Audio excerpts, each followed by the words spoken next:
Thank you. The next item of business is a debate on motion 8600 in the name of Alison Harris on the Writers to the Signet Dependants Annuity Fund Amendment Scotland Bill. I can invite members who wish to speak in the debate to press the request to speak buttons, and I call on Alison Harris to speak to and move the motion. Ms Harris, 6 minutes or thereabouts, please. Okay. Deputy Presiding Officer, I am pleased to open the Parliamentary Stage 1 debate on the Writers to the Signet Dependants Annuity Fund Amendment Scotland Bill. I would like to thank my colleagues Tom Arthur and Mary Fee for their work in getting the bill to this stage. The bill was introduced on the 18th of May 2017 and is being promoted by the trustees to the Writers to the Signet Dependants Annuity Fund. This is the third private bill to be introduced this session and the second to be discussed in the Chamber. I thought it might be helpful if I gave members a little bit of background to the fund before I outline the purpose of the bill. The Writers to the Signet have a long history. The Signet was a private seal of the Kings of Scotland and its first recorded use was in 1369. Writers to the Signet began as clerks to the Keeper of the Signet and were those officers of the court entitled to work on behalf of the Crown. The Society of Writers to Her Majesty's Signet in Scotland, the WS Society, was established in 1594 as the professional body of Writers to the Signet. I mentioned earlier that the Writers to the Signet have a long history. The Society believes it is the oldest professional body in the world. Today, the WS Society is an independent professional body of solicitors. The Society is a not-for-profit corporation for public benefit, and it provides legal training, support in the form of library services, research and drafting services, and charitable trust administration. It owns and operates the Signet Library in Edinburgh. Historically, the WS Society looked after writers to the Signet and their widows by making ad hoc charitable donations. The fund was formalised by private legislation in 1803 by providing for the payment of annuities to WS Society members' widows. The legislative rules governing the fund were updated by private acts of Parliament in 1955 and 1965. In 1982, the Writers to the Signet Dependants Annuity Fund Order Confirmation Act was passed. The 1982 Act provided for the change of name of the fund from Widows' Fund to Dependants Annuity Fund, recognising that women were by then admitted as members of the WS Society and to reflect the opening up of the fund to orphans as well as widows and widowers. Most recently, the fund regulations were updated to cover civil partners of contributors to the fund. The fund is administered by a collector who must be a contributor to the fund and is elected annually by other contributors at the fund's annual general meeting. The committee heard that the number of contributors to the fund is 538. The youngest are in their early 50s and the oldest is over 100. There are currently 141 beneficiaries of the fund, known as annuitants, with possibly over 500 potential annuitants. Predictions suggest the fund will continue to pay annuities into the 2040s.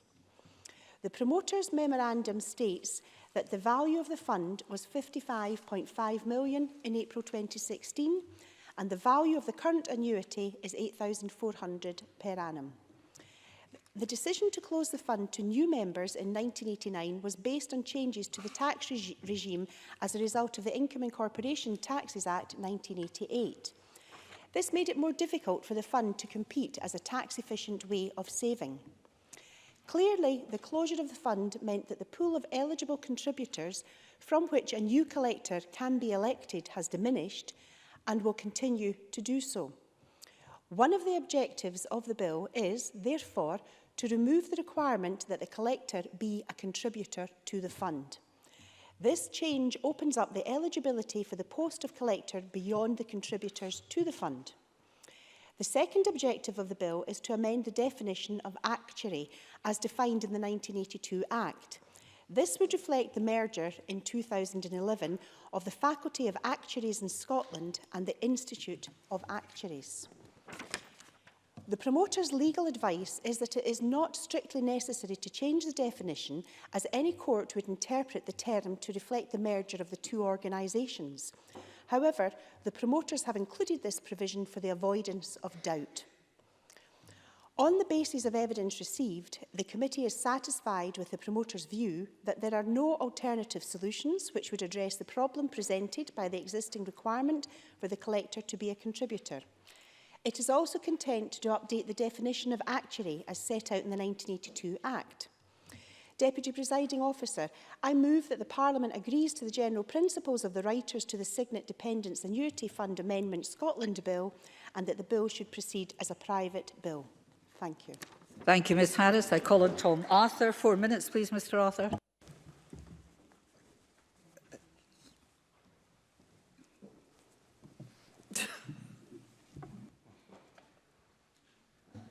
Has there been a change of plan for which I've not been informed? Well, I can't guess. I now call on Mary Fee. 4 minutes, Ms Fee. Thank you, Presiding Officer, and apologies for the mix-up. Can I start by thanking the convener, Alison Harris, for moving the motion today?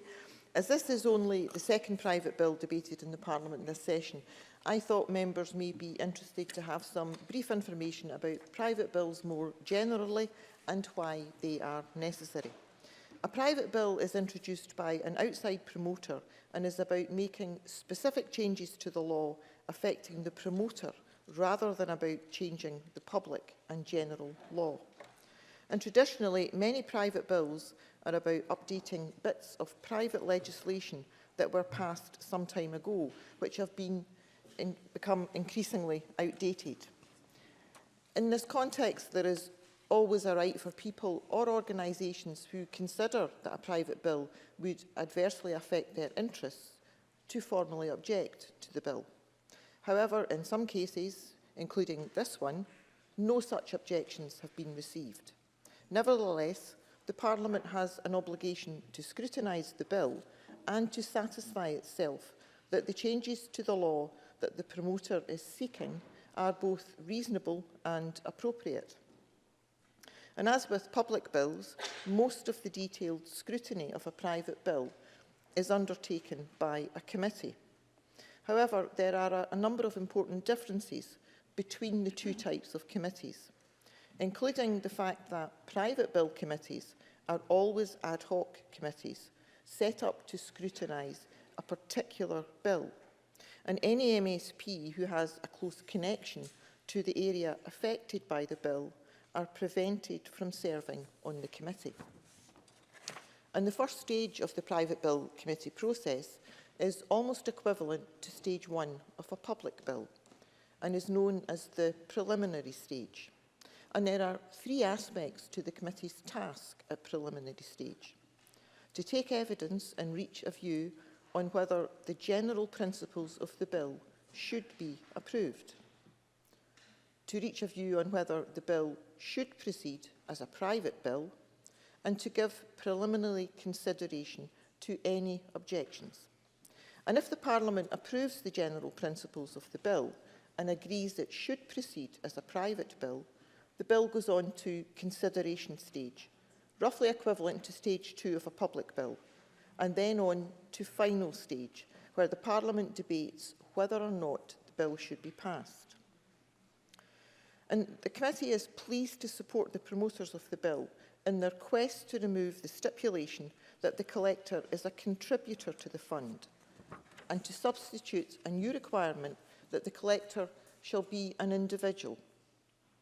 And this would open up a wider field of potential experienced candidates for the post of collector, and would also ensure that the fund can be administered effectively in the longer term. And the committee unanimously also supports the change in the definition of actuary as laid out in the 1982 Act to reflect the merger in 2011 of the Faculty of Actuaries in Scotland and the Institute of Actuaries. Thank you, Presiding Officer. Thank you very much, Ms Fee, and please forgive the confusion. I don't know where it came from, but we'll find out. Now call on Tom Arthur to close the debate, please. 4 minutes, Mr Arthur. Thank you very much, Presiding Officer, and I apologise for any part I had in the confusion. I would like I would like to begin by thanking our convener Alison Harris and my committee colleague Mary Fee for their contribution, and may I also place on the record my thanks to the committee clerks and Spice for their support.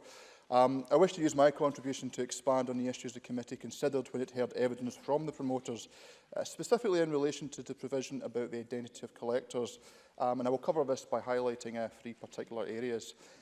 Firstly, the committee asked if the Writers to the Signet Society had considered any alternative approaches which would enable the fund to continue to meet the existing requirement for the collector to be a contributor. Solutions such as reopening the fund or changing other eligibility criteria for the collector were suggested.